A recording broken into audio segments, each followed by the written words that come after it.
B. Chatfield, and I'm a landscape architect and project manager for Boston Parks and Recreation, and welcome to our meeting. This is the third meeting for Copley Square Park, and we are interested in hearing what you have to say, and this is a very exciting meeting. Our designers have been hard at work coming up with this proposed plan, so welcome. I just want to let you all know that this meeting is being recorded, and we're going to be posting it on our website shortly after the meeting, within a week or so. So if you know anybody who isn't able to make the meeting, please point them toward our website and they can watch it. I just wanted to point out that although our welcome page indicated that the Q&A feature is going to be used tonight, we're going to be using the chat instead. Here's our handy page here. So instead of Q&A, we're going to be using chat.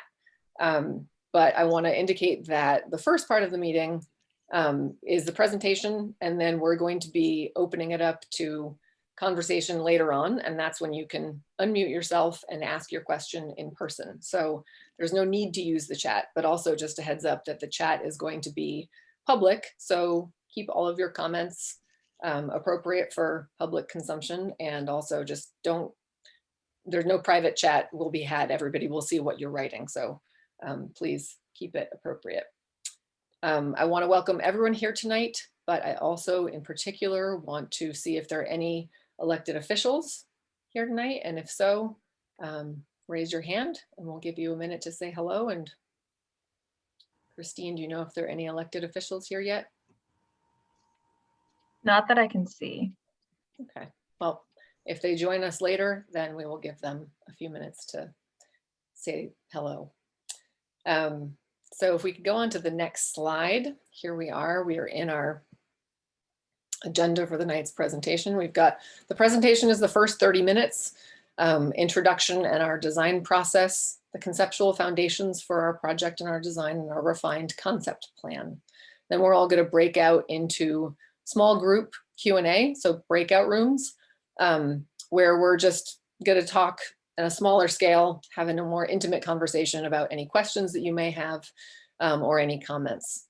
Then we're all going to go back to the large group, and we can have some conversation there and some live polling as well. So there are a lot of opportunities tonight for your comments to be heard. Sorry to cut you off, B. We do have one person who said yes to the elected officials, sorry. Rita Carter. I'm gonna unmute her.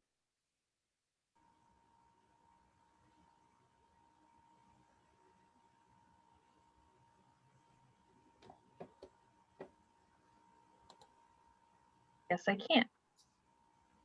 She doesn't have her mic on, just her video.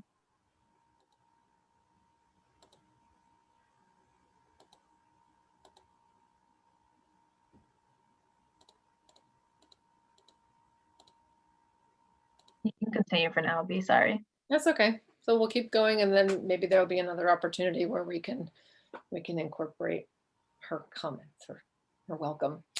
If we can go on to the next slide. Here we are. Here is Copley Square, everyone's well-known and well-loved spot. And as a city, we ask a lot of Copley Square. It hosts many large events annually. We've got first night there. We've got the Boston Marathon. We've got our well-loved farmers market, the largest one in Boston.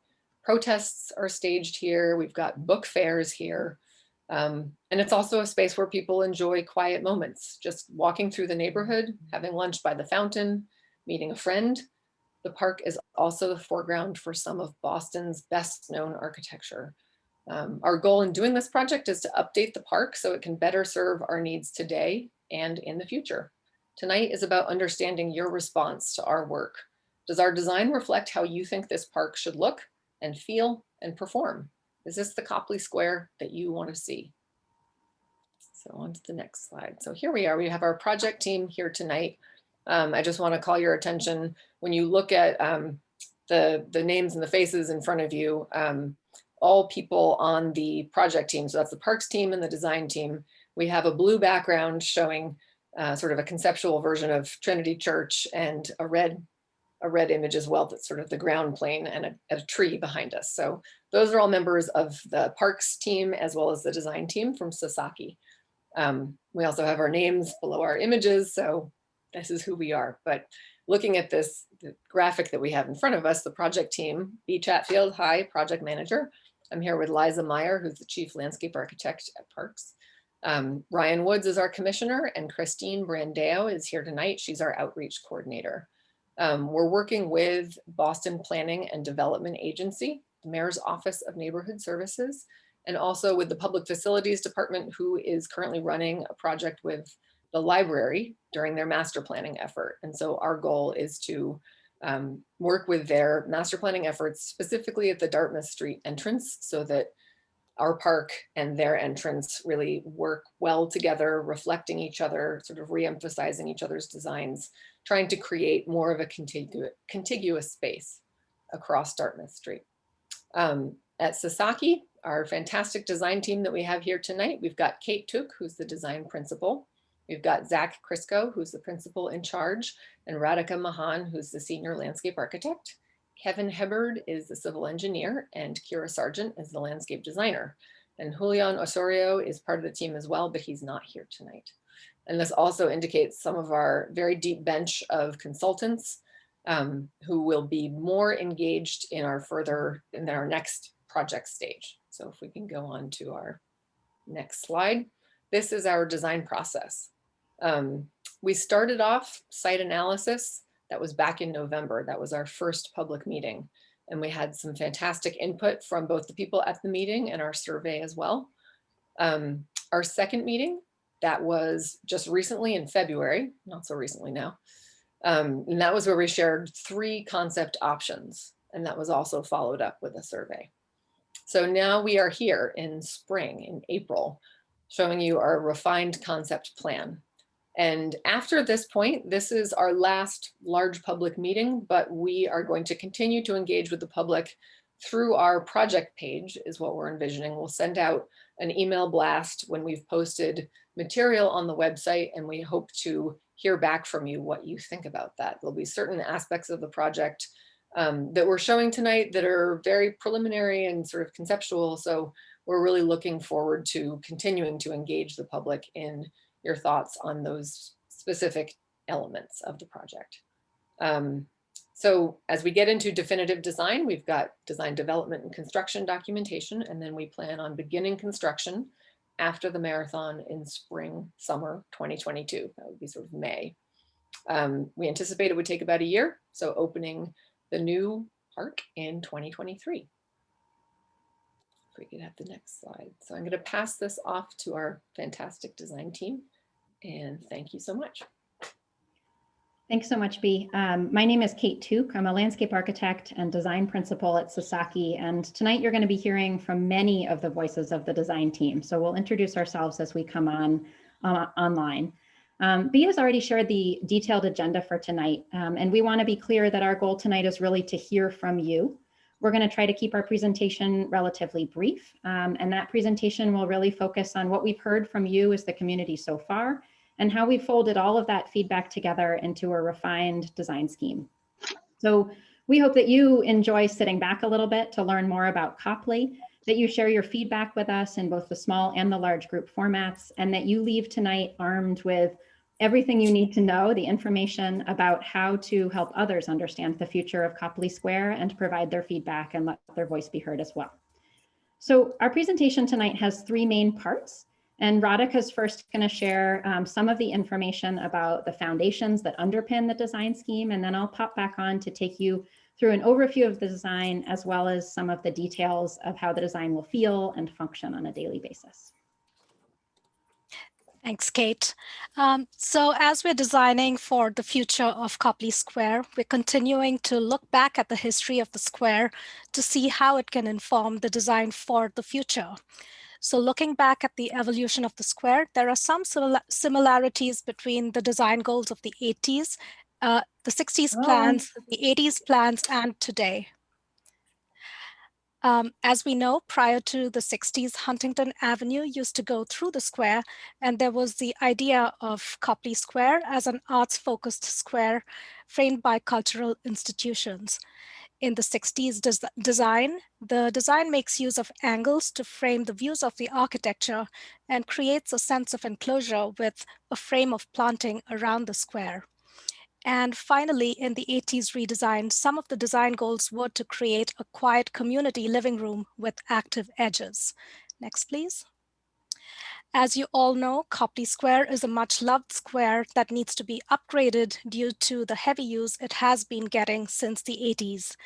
On the surface, the heavy use is evident in the condition of the square itself, specifically with the pavement, where the pavement is buckling and uneven, the planting where the trees are stressed, and the lawn, which is in disrepair and needs to be replaced annually due to the heavy use. Next, please. However, beneath the surface of the square, there are several factors that also affect the longevity of all of these elements that we just saw. We know that the trees are stressed, and this is due to the extreme compaction at the tree root zones and limited soil volumes, and this directly impacts the health of the trees. The pavements are uneven and the lawn is in disrepair due to the heavy vehicular loading that the square gets. So, for example, installing a concrete slab under some of these buckling pavements would help to alleviate these conditions. And finally, we know that the fountain needs to be repaired, both mechanical equipment as well as the surface materials. Next, please. As a part of the design process, you all are aware that we've been running a series of online surveys to gather community feedback. So to date, we've had more than 2,000 touch points with the community and counting, and you all, as members of the community, have been really involved in this process. Next, please. We've heard from all of you that Copley Square is many things to many different user groups. It is a great lunch hangout, an open air market, a relaxing park, a skateboarding spot, and a historic icon within the Back Bay. Next, please. Based on the public feedback we received, we came up with a set of guiding principles. There is more detail on the guiding principles on the park website, but generally these can be grouped into four main themes. It is an iconic landmark at the heart of Back Bay. It is an inclusive Bostonian gathering place, a vibrant destination within the hub, and a durable and sustainable New England landscape. Next, please. So this plan shows Copley Square today with a plaza in front of Trinity Church, a lawn in the sunny part of the square, and the fountain and the vault along Boylston Street. And the square is framed by linear rows of trees and opening up views to the architecture. Our project continues to coordinate with the BPL master plan team to look for ways to weave the designs together. Next, please. When we last met with you, we presented 3 schemes, and the goal was not to pick any one scheme, but to reflect on the elements of each scheme that really resonated with all of you. So in City Platform, the platform itself and the relationship between Trinity, Lawn, and the Plaza were all, sort of resonating with the community. In the raised crossing scheme, the dynamic and connected pathways and intimate gathering spaces really resonated. And in the framed ellipse scheme, the sense of enclosure from the street and a flexible but sculptural fountain really resonated. Next, please. As we start to rethink Copley Square, we also want to maintain and reinforce some of the significant features of today's square and to carry them forward.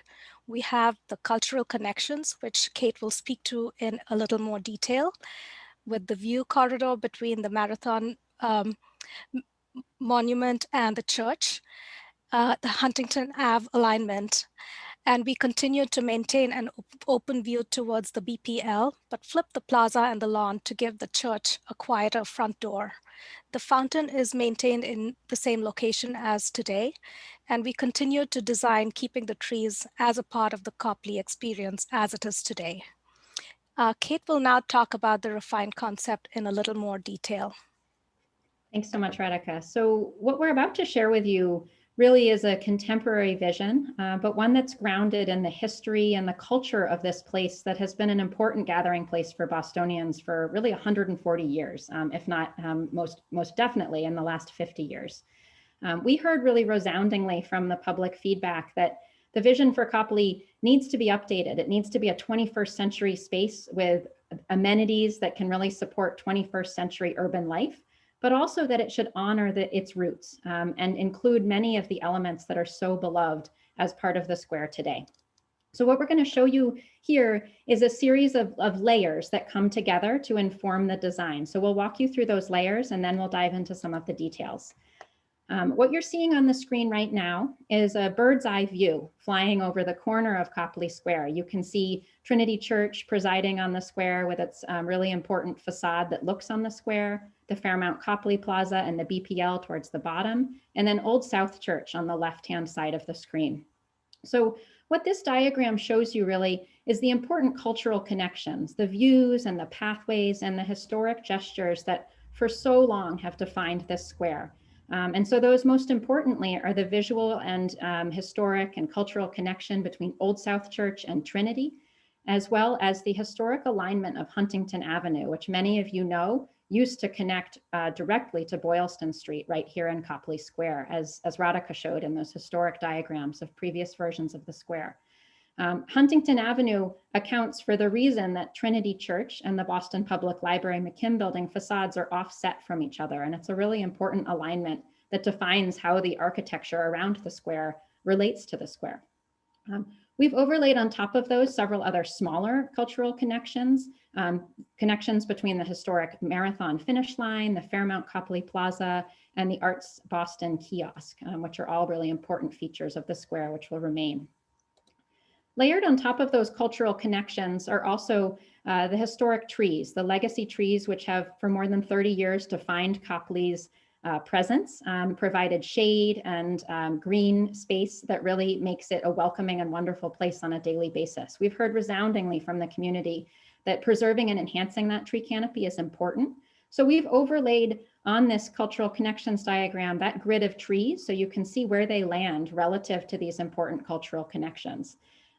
We explored several ways of preserving trees with you all when we last met with you in February, explaining that really what the trees need is to get traffic, both vehicular and pedestrian traffic, off their soils, and they need more soil in order to thrive for the next 30, 40, 50 years. And so one of the most important things we heard in the community feedback was that the platform shown in one of our concepts was an important element and an exciting element to many parts of the community. So here you can see we've introduced Copley's platform to be two things. One, to provide the legacy trees soil in which to thrive, and two, to provide really an incredible destination space. This is a wow moment within the city of Boston, a place where you'll be able to get up above the square, above the traffic, under the tree canopy of Copley's historic trees, and really look out at the activity of the city and the activity of the square. You can see because of the way those historic cultural connections and lines define the platform, they're really providing incredible views on some of the city's most important architectural facades. So there's a side of that platform that looks out at Trinity and provides a great place to appreciate that historic piece of architecture. There's a side that looks across the plaza at the Fairmount Copley, a side of that that really looks across at the Boston Public Library, and one that looks across Boylston Street towards the Old South Church. Now, this is a really active edge. It's a place to really sit and to provide many ways to be comfortable and look out at the activity of the city. This will be a signature destination for Copley and for Boston. We've layered on top of that the second method of tree preservation, which is really providing planters, which create more space for protected soil for Copley's legacy trees. The second thing that these planters do is they provide some protection and shelter for the square from the busy streets, especially Boylston Street and St. James Avenue. So the goal here is to provide some shelter while also providing views into the square and giving Copley a sense of that green oasis that we have heard loud and clear that the public really enjoys about today's Copley. This all comes together in a renewed square, which really has the foundations of those cultural connections to define its shape. Those cultural connections are drawn from the Copley that we know and love today and have enjoyed for the last 140 years. But they're bold and they're new, and they provide sort of a dynamic space that really provides views on important architecture, provides great places to be, and really opens out to the street in a welcoming and inclusive way. A couple of important gestures here. You can see how active the space around the edge of the platform will be, a place to sit and look out at the activity of the square.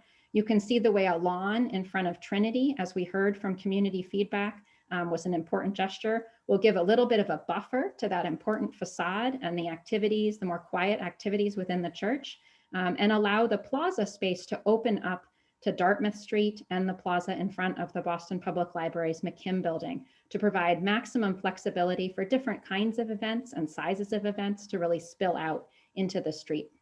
And again, you can see the way those planters really provide some shelter from the street.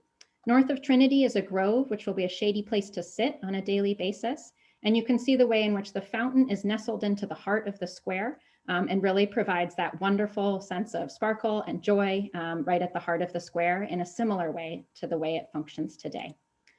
Here you can see all of those gestures now in plan or in map form. Again, you can see Trinity Church to the right-hand side of the screen, Fairmount Copley on the bottom, the McKim building on the left-hand side, and then Boylston Street along the top. You can see the way in which that Huntington Avenue gesture, that important cultural connection, provides a really wonderful pathway connecting through the square. The way in which that corridor between Old South Church and Trinity Church really opens a way into the square that has been much used today. And the way that platform has a multitude of different ways to engage with it. Some shady places under the trees, and some more open and sunny spots with which to look out on the activity of the square. What we're going to do now is take you through a couple of the details of the square and give you a sense of how it would feel to be there and what some of the emerging details are starting to look like. These are going to be a series of pictures and diagrams that help you understand really what it will feel like, both from a tactile standpoint and also from an experience standpoint. So first, I think we really understand and respect, we've heard so much from the community about how Copley is a place that draws people on a daily basis. It's a place to be social, a place to gather, a place to hang out with friends, a place to relax. And we imagine that this future vision of the square can provide many of those same experiences, but perhaps in an enhanced way. So you can see on the left-hand side here how the platform provides that elevated space from which one can view the square and the city, how it provides an edge which has many ways to sit, to relax, and to look out at the activity of people passing by. The fountain here at the center of the image is providing ripples and falls and a reflecting pool, which really enhance some of the things that people love about today's fountain and bring them to modern standards in a way that is both delightful, relaxing, and fun. In the back of the image is a shaded grove. This is a place with flexible furniture, a great place to stay calm and cool on a hot summer's day. The lawn is a place where it will really be a community front yard. The things that people love about Copley's lawn today will be shifted into this quieter location at the front steps of Trinity, a place to spread a blanket, have a picnic, get some sun, and enjoy some green in the heart of the city. The plaza is a flexible and comfortable space to walk through with different kinds of paving patterns that will allow people to really understand how to move through the space and how to pause and where to pause. So some of the details about that, this diagram just explores a little bit about how those planting zones at the edge of the plaza and the square preserve and enhance the legacy trees by providing that soil volume and protecting the trees from pedestrian and vehicular traffic. And they also will provide new color and seasonal interest and shelter from the sun. You can see the ways in which seating would be built into the edge of that. So you have this sense of prospect and refuge, planting at your back, looking out at the activities of the square. We know that Copley's ornamental planting zones are really important parts of the square today. And so you can see how some of those have been built in to the square and will continue to be explored and detailed as part of the design process. Here is a little bit more detail about Copley's platform. Again, it serves two purposes. It's really a mechanism for tree preservation to get traffic up off the tree roots and to provide them with soil to thrive. But it also becomes that signature gathering place that's a little bit elevated, has a diverse seat edge. We can tell that lots of people think of that as a wooden platform, like a deck. But we're actually imagining that it has some of that character, but it's in a much more durable material. So precast concrete planks that give it that sense of decking, but that urban durability. You can see some examples here of how we also have multiple different edge conditions built into it and flexible furnishings on the top surface under the shady trees. A little bit of detail about the fountain concept. So this is an initial concept for the fountain, which will be further refined during design development. The goal is really to provide as much of the kind of familiar delight of the existing fountain, but to bring that to modern standards and to provide a flexible space that is useful in all seasons, even when dry. So you can see there is a shallow reflecting pool, which would be a wonderful place to reflect the architecture of Trinity if you're sitting along the platform, where it says views from platform there, or sitting on the lawn. It also has a raised space, which provides textured slope so that water can spill down that slope, have sort of a delightful quality to it as it spills down, some noise and some splashing sounds. And there would be ways to sit and interact with that. When the water feature is off, this becomes just a great place to sit or a great extension to the plaza. So it's a really flexible feature. Just a little bit more information about that fountain. On the right-hand side here are several images to give a sense of what we mean when we say textured surface and the way in which that creates delightful effects with the water, ripples and sparkle and splashing, which really creates the noise and the interactive quality that people really love about an urban water feature. Now, we know that Copley today hosts several features of public art, which are really beloved by the community. Those are the Boston Marathon Monument, the Khalil Gibran Memorial, which faces the Boston Public Library, the John Singleton Copley statue, and the tortoise and hare sculpture. The goal here, we know that each of these pieces has been placed by artists and by community members in a specific location to relate to the square and the surrounding architecture in a particular way. So the design team is working with the artists and other members from the city to ensure that these pieces are relocated and carefully replaced so that they still have a similar relationship that was the original intent of the artists and the city. So I think that we all know that Copley is a wonderful place to be on a daily basis. It's also a special place because it has long been activated on a weekly basis with the kinds of events that make it a quiet but wonderful cultural destination. These are things like the farmers market, small performances, fitness classes. And this image really shows how those would fit in the updated square. You can see the ways in which the farmers market stalls could really bring you in off Dartmouth Street and into the plaza and create a really wonderful destination within the plaza itself. The platform, which is a daily gathering place, can also transform into an informal stage, a place where a busker or a small string quartet could set up and play to a small audience on the square.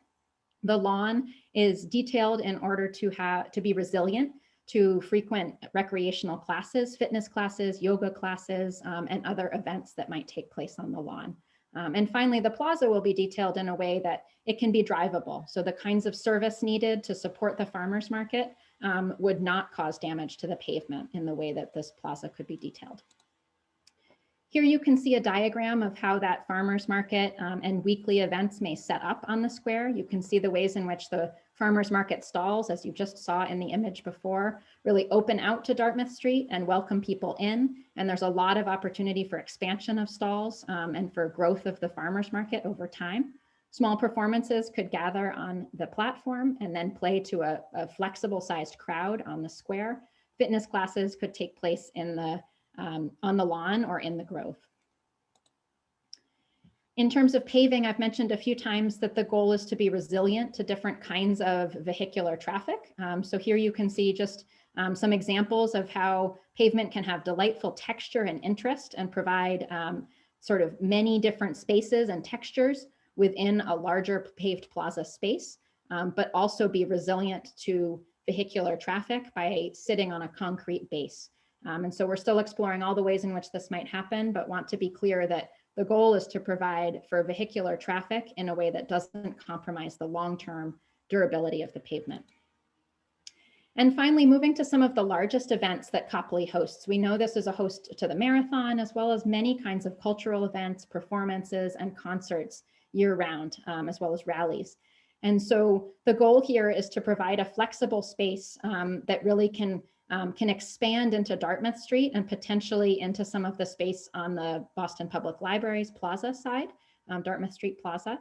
So you can see here the way in which both the planters and the platform on either side of the open plaza space really frame a wonderful kind of intimate event space, provide much seating for that space that really looks out on a stage, which could be set up either at the end of the plaza or even on Dartmouth Street to provide a little bit of extra room.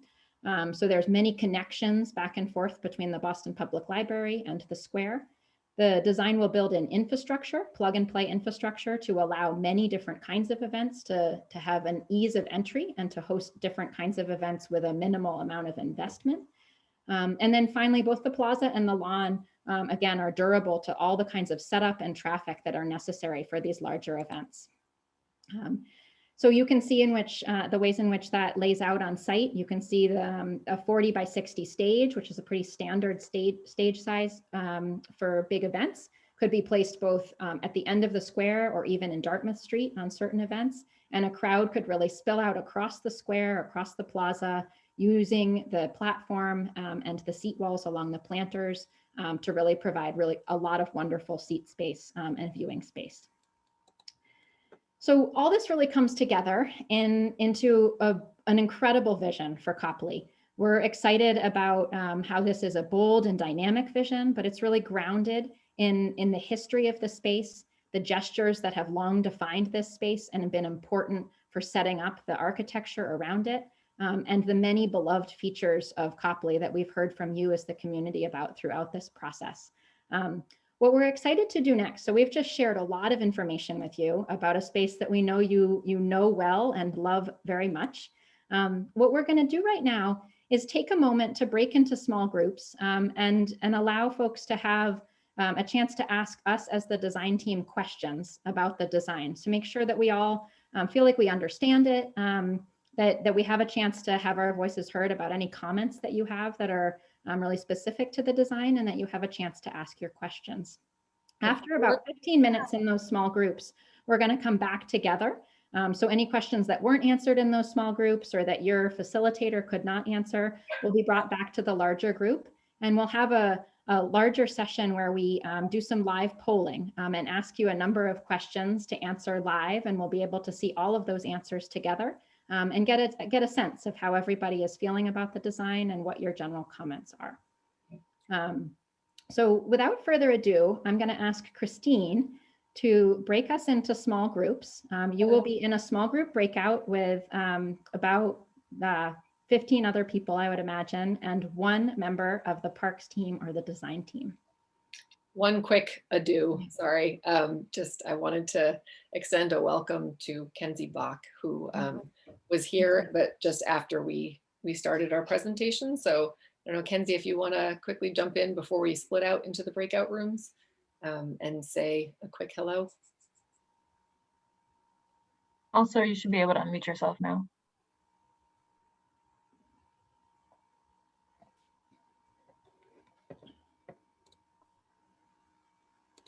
I don't think she's here anymore. Don't see her name. Sorry about that. Okay, so breakout room. No more ado. Thanks. Everyone should be able to choose their own room. Which one they would like to go into. Mm-hmm. Oh, she's back also.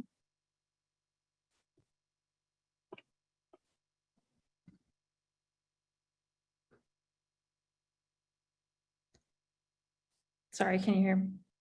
Yes, everyone's going into breakout rooms now. Okay, sorry, I fell off the Zoom there right at the wrong moment. No worries.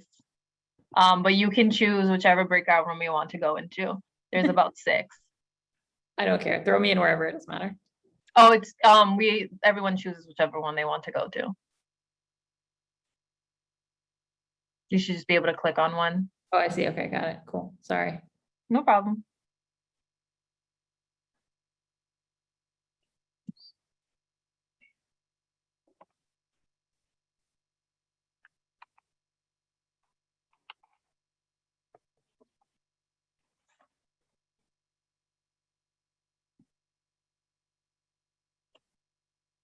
Or Kenzie Bach. I think, Christine, do you have to unmute Kenzie or is it? Okay. I got it. I got it. Hey. Yeah. Sorry. Third time's a charm. I lost my connection right when you called me last time.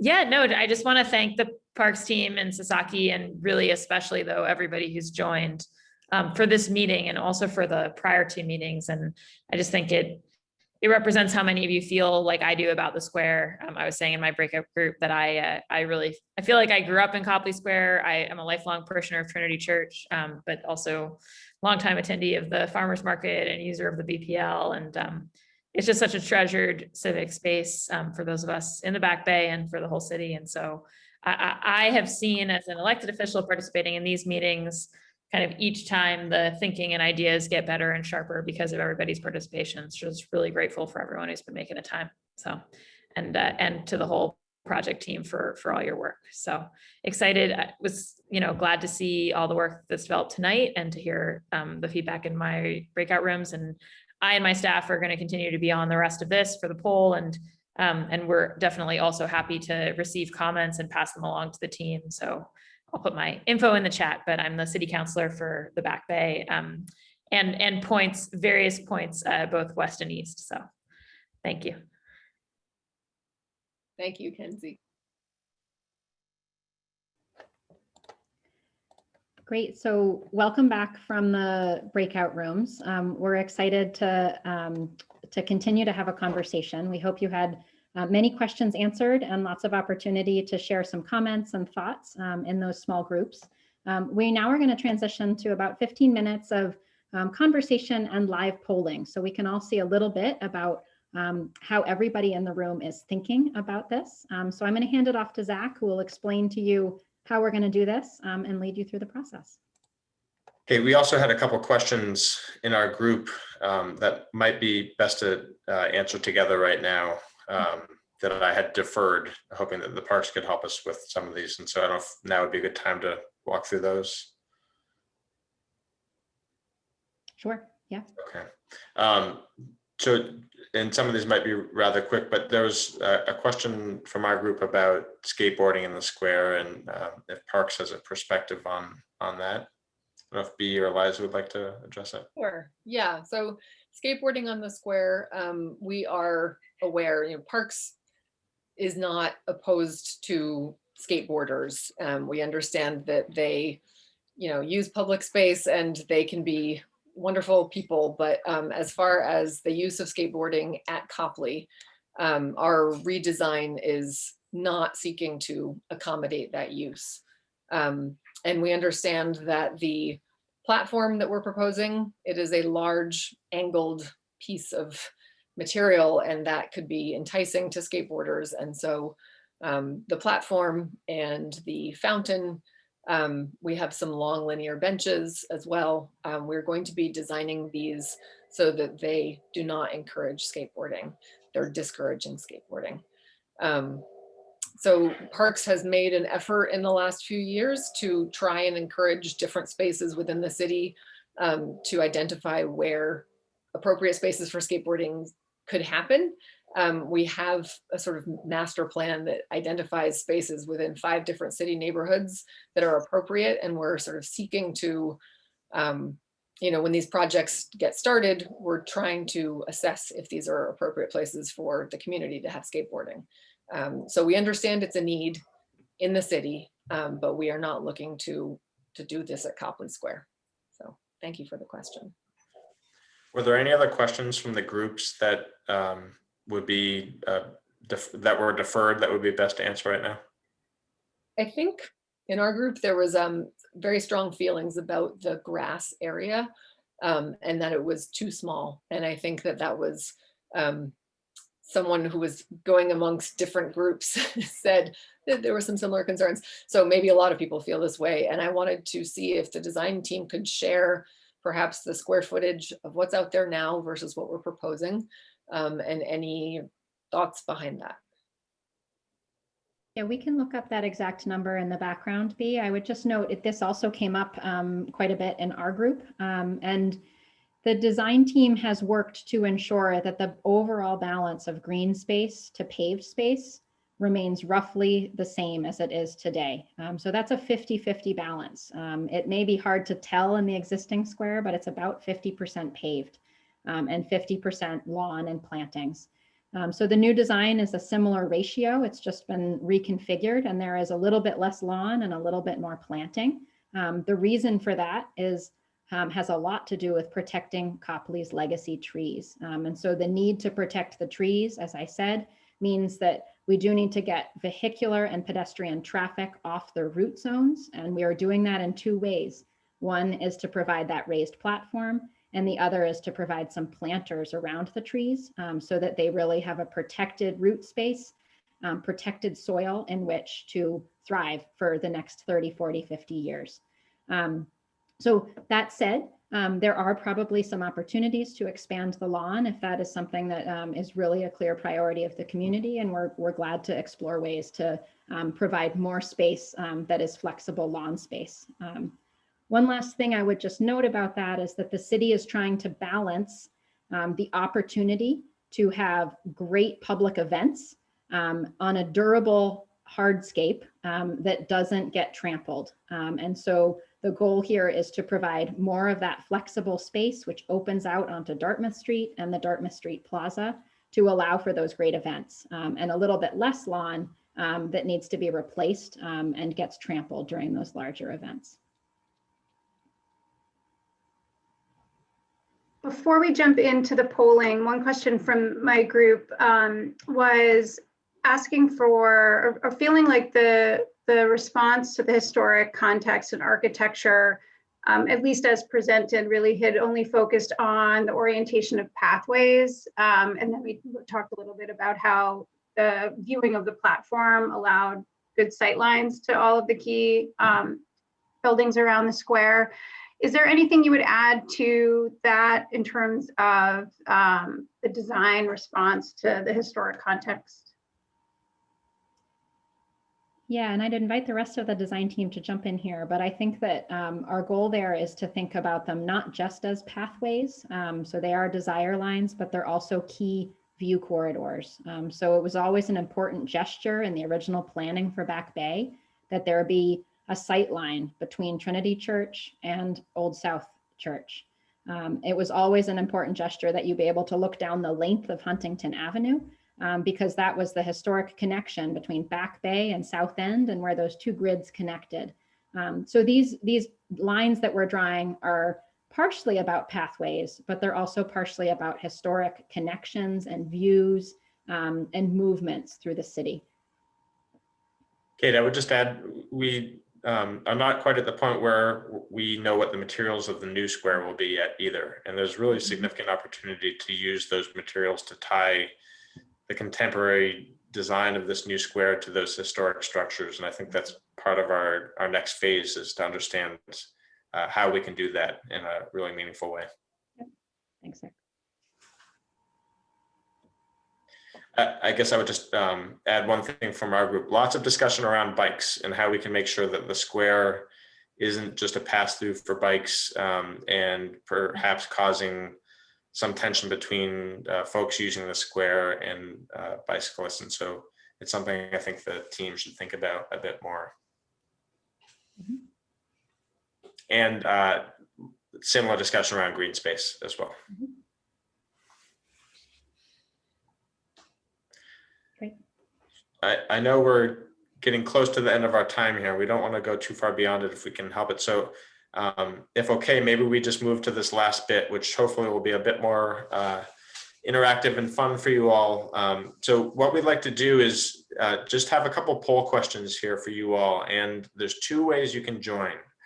The first is if you have a phone handy, you can text the word Sasaki polls It's one word with an S to the number 22333.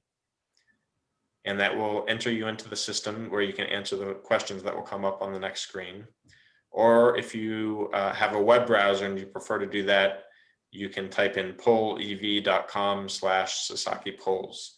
And someone was nice enough to just post that in the chat as well, if you would like to click on it or copy and paste it.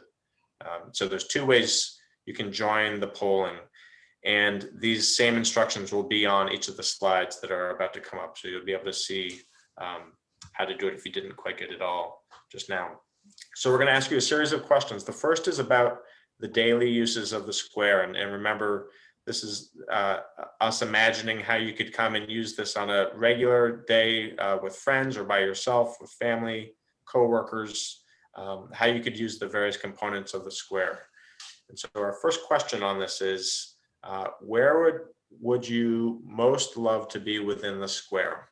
And so texting Sasaki polls to 22333 or answering in your web browser, you can answer A for on top of the platform, B for at the edge of the platform, C in the shady grove, D at the fountain, F on the lawn, or E on the lawn, I'm sorry, F on the plaza, G sitting at the edge of the planters, H other, and I none of the above. So we can see that the fountain has clearly jumped out along with the grove and sitting at the edge of the planters. I think both the planters and the grove are clearly providing some shady space. The fountain, I can imagine people are thinking about the sound and some of the textures of that fountain being there to give them some calm space in the center of the city. But it's also interesting to see that there's a variety of responses here where there's some consistency between that second tier. So people will enjoy being in lots of different spaces here. Please note that if you're unable to answer any of these questions here, we have a survey at that link that was shared earlier, and we'll share it with you again where you can go online and answer many of these similar questions. Okay, so this next one is, how do you think it would feel to be in the square? In this case, provide a single word, so don't use any spaces, and those words will begin to populate here. And so this is an opportunity to share an adjective for what you think it would be like to be in that square. So we see people saying that it would feel relaxing, others saying it would feel crowded and busy, some saying chill. So there's a combination of both busy spaces and perhaps quieter spaces. Some people feeling like they would be exposed, while others saying it would feel peaceful. There's quite a range of feelings that people would have depending on where they're imagining they would sit. Crowded and busy are coming to the top as the most popular, thinking about how the city will be engaging the square.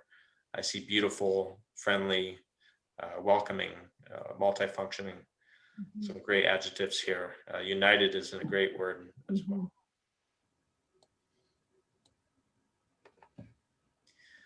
Okay, now we're going to imagine no longer the daily uses, but those that happen on a weekly basis. In the background, you can see some sort of exercise class perhaps happening on the lawn.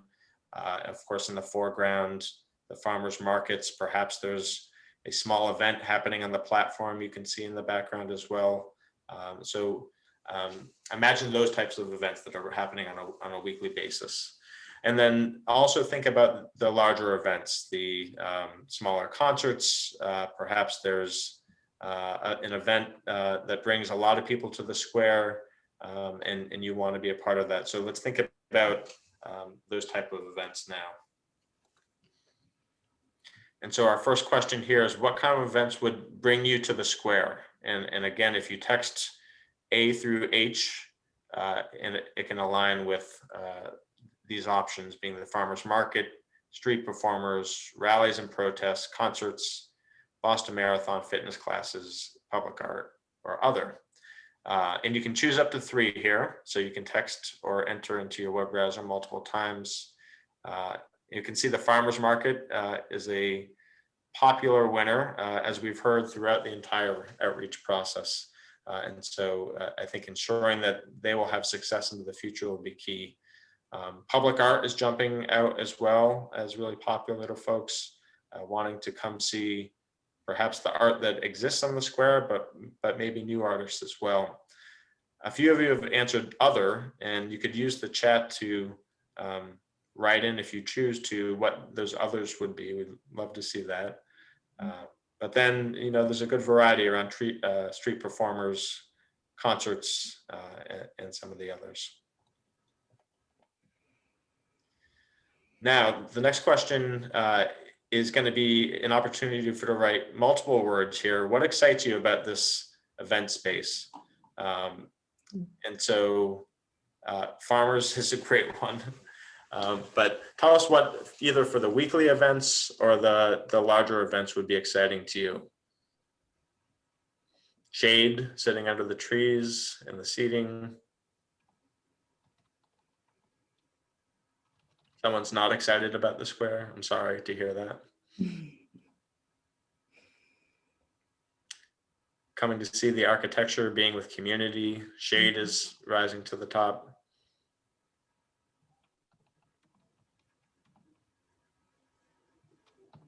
I see love. That might have been 2 words. So really thinking about the architecture, being in the shade, being a part of the community, coming for events.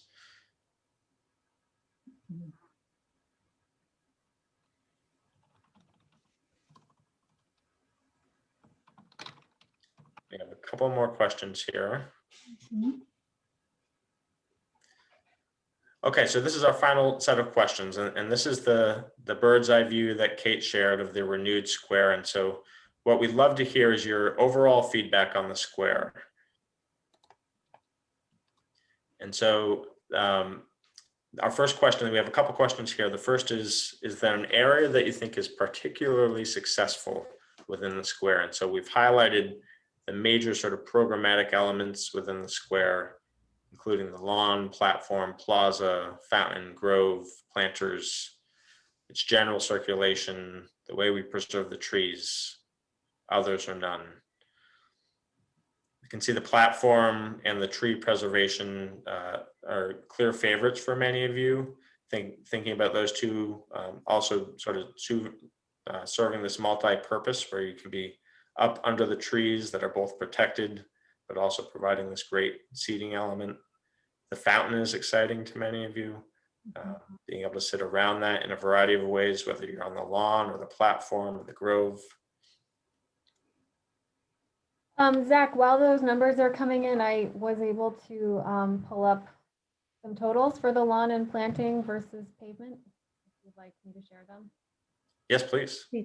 So the existing square has about 20,000 square feet of lawn and 3,000 of plantings. So a total of 23,000, green space. And then the proposed design has 15,000 square feet of lawn and 10,000 square feet of planting for a total of about 25,000 square feet of green space. So this is what Kate was saying, and I know I shared with my breakout room as well. The overall amount of green space versus hardscape is basically the same, but the proportion of lawn to vegetated planting is shifted. Thanks, Kara. That's really helpful. Okay, and we have another question here. What do you want to keep providing feedback on as we develop design details? So this is an opportunity to share with us which components of the design you'd love to continue to weigh in on as we move forward. And so we've picked out some of those major design elements: the fountain, the platform, the paving design, the lawn, perhaps some other component of it. And if you're voting for other, we'd love to hear what that is in your mind. It does seem like the paving jumped out to folks, and we've heard that quite clearly so far, that thinking about that plaza design will be critical for this, as it's a major component along the Dartmouth Street corridor. It's quite helpful. Okay. Okay, and our last one. Overall, how excited are you about the design of Copley Square? And so this is your opportunity to share with us how much of a supporter are you, or do we still have work to do? Do we get it mostly right? Are there pieces we need to work on? This is just a general takeaway so that we can understand the pulse of the community right now. And it seems like there's quite a few of you that are very excited, some that are neutral or quite or somewhat excited, so a handful in the middle. So there's a bit of a distribution there, and I'm sure some of those in the middle, as we work through the comments today, we'd love to, over time, find you very excited by the end of this process. So there's some work to be done there. Mhm.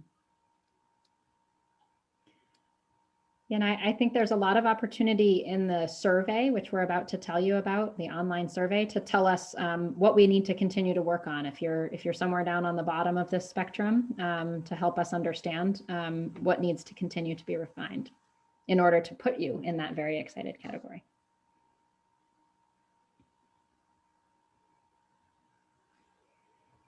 Okay.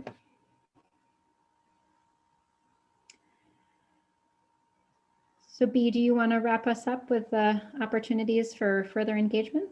Yes, please. We have our slide here, which is showing the survey address. If you type it in right now, bit.ly Copley survey 3, you can scan it on your phone.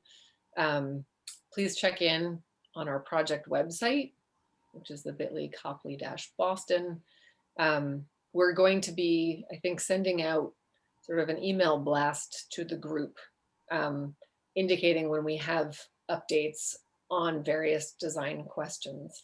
And I think, some of this is we need to figure it out. I'm not sure sort of what dates we're looking at or the manner in which we're going to solicit feedback. It may be another survey. It may just be leaving comments on the website or something like that. But I just want to thank you all for joining us tonight. I realize we're going a little bit over here. So you spent a lot of time with us. We really appreciate it. This is our timeline. So we're moving into definitive design. As I said to someone in our group, this is our schematic plan. So this does not mean that we are set in stone right now. And we are certainly taking all of your comments that we've heard tonight and what we're going to hear in the survey and making updates and adjustments.